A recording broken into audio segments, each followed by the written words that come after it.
सारा रीढ़ की हड्डी कमजोर और टेढ़ी है और गर्दन की हड्डी के मोहरे बैठ गए हैं, दिमाग कमजोर और असाब भी कमजोर है। ये भी बुखार है जो हड्डियों में चला गया है। इससे क्या है कि रिपोर्ट के अंदर बासिनोफिल्स जो है हाई शो कर देता है।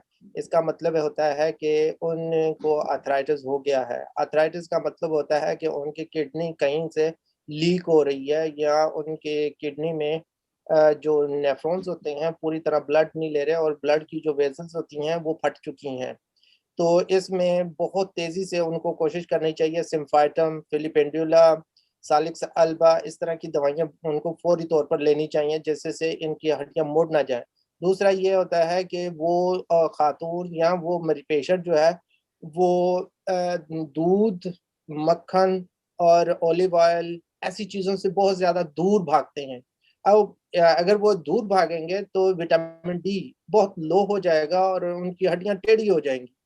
तो लिहाजा ऐसे जो पेशेंट हैं उनको ऑलिव ऑयल या बादाम रोगन इस्तेमाल बाकायदगी से करना चाहिए, जिससे उनकी हड्डियों में नुकसान न पहुंचे और टेढ़ी होने से बच जाए। इसमें सबसे ज्यादा बेहतरीन दवाई सिम्फाइटम है, मदर टिंचर है। 10 कतरे रोजाना दिन में 3 से 4 दफा लेना चाहिए।